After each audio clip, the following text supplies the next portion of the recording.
Oi, eu sou a Priscila Tachiro, sou médica radiologista. Estamos aqui hoje para conversarmos sobre o ultrassom dermatológico, o que é, para que serve e como está auxiliando aqui no dia a dia, na clínica da doutora Lu Maluf, ajudando nos diagnósticos, nas condutas e também ajudando nos procedimentos, né? E nas complicações que chegam aqui na clínica. Gente, eu achei importante para contar o quão fundamental está sendo para o médico dermatologista ou o médico que faz muito procedimento estético, porque a gente está pegando muito caso de complicação, a gente aqui está pegando muito caso de que o paciente não sabe o que foi colocado, quanto tempo foi colocado, e o quanto isso está sendo importante para a gente poder ajudar esses pacientes, né? Ou resolver uma complicação, ou amenizar, porque muitas vezes, dependendo de como chega, infelizmente não dá para voltar 100% do que era, mas dá para suavizar e fazer com que a pessoa volte a se gostar. Então, doutora Pri, ela já é minha íntima, já é minha amiga de longa data, vou chamá-la de Pri. Faz pouco tempo que a gente que a gente se conhece, é só da faculdade. Só. Pri, explica um pouco, né, como está sendo essa sua visão, né, no ultrassom dermatológico e a importância que isso está sendo, né, o nosso trabalho junto diante de um paciente que precisa de uma ajuda até muitas vezes psicológica, né? O que é um ultrassom dermatológico? O ultrassom dermatológico, ele é utilizado desde a década de 70. Tem relatos mostrando, mas na época, por causa da tecnologia, era só para avaliar espessamento da pele. Com o avanço da tecnologia, com melhorias dos transdutores, com uma frequência mais elevada, de 15 MHz para cima, e dos softwares, né, dos próprios aparelhos, deixando imagens mais nítidas, com uma resolução melhor, houve uma melhora na caracterização das camadas da pele, dos anexos, e isso vem ajudando muito na detecção de tumores, avaliação de profundidade, limites desse tumor de pele, tanto nas doenças inflamatórias, também ele tem uma importância muito grande, e na cosmiatria, né, na avaliação dessa face pré-procedimento, que muitas vezes o paciente não sabe o que já foi feito ou não, pós uma cirurgia plástica, que tem a variação da anatomia desta face.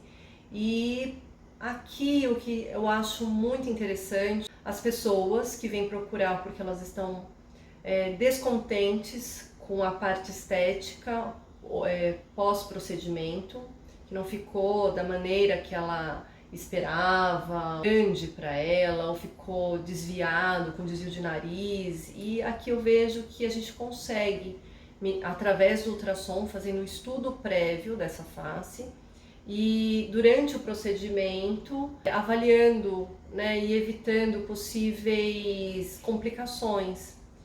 E permitindo que essa pessoa saia mais feliz. Hoje o que acontece, né? Há muita inestética.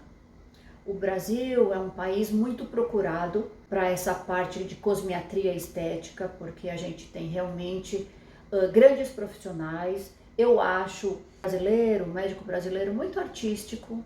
A gente tem muito essa noção da arte e da assimetria, né, para saber onde precisa um pouquinho mais, onde precisa um pouquinho menos, mas infelizmente eu acho que foi aberta, né, a estética e procedimentos estéticos para pessoas não habilitadas, não médicas até, né? Infelizmente a gente está pegando cada vez mais casos, né, para corrigir esses erros inestéticos que não são só pela parte inestética externa.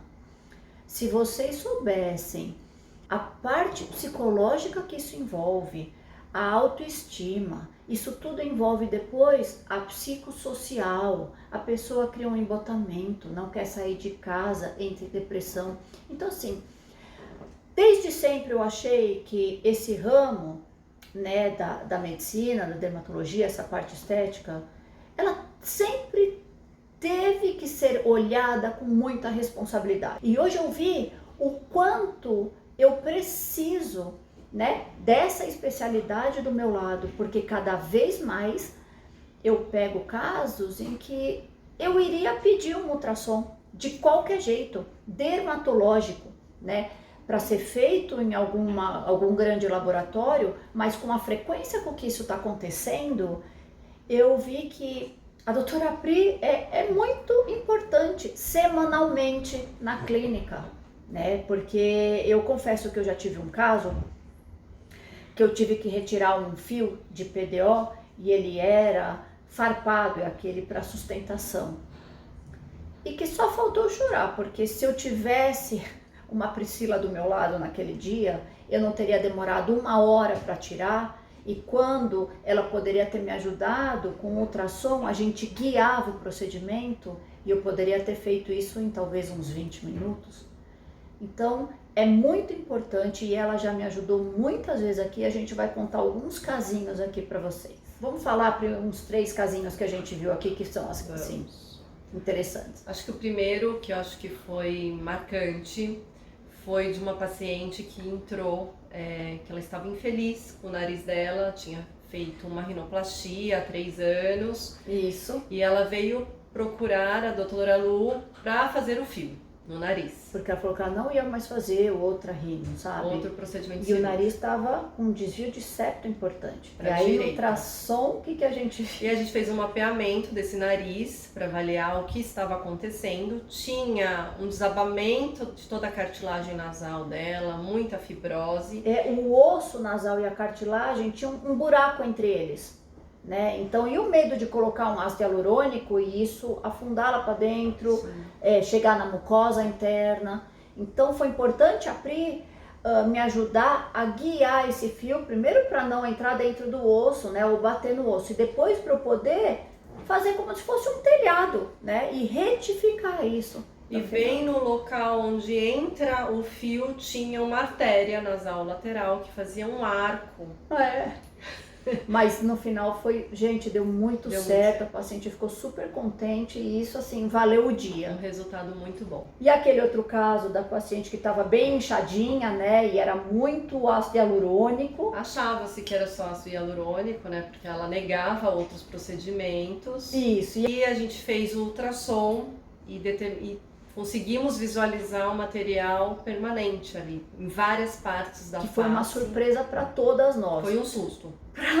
Para radiologista, para dermatologista e para o paciente. Falou, não, isso não é possível. E eu olhava para a Pri e falava, Pri, você tem certeza? Ela falou, tenho certeza. Eu falei, Jesus. Bom, no final das contas, era realmente, ela estava tendo muitas reações, né, por conta de já ter tido do Covid e tudo, e aquilo estava trazendo reação inflamatória, não ao ácido hialurônico, e sim a um produto permanente, mas que a gente conseguiu controlar as reações. E depois ela lembrou, né, que há muitos anos atrás ela tinha feito um preenchedor, que na época não existia ácido hialurônico, e foi feito com material definitivo. E o terceiro caso interessante foi do aumento de volume por ácido hialurônico, né? E que há 5 anos, né?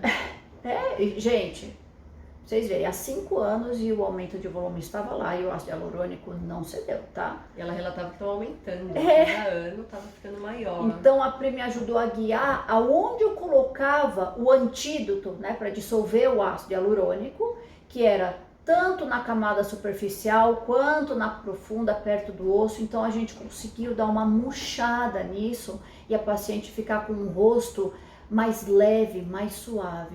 Então foi bem interessante, né, esses 3 casos. Legal, foi muito bom.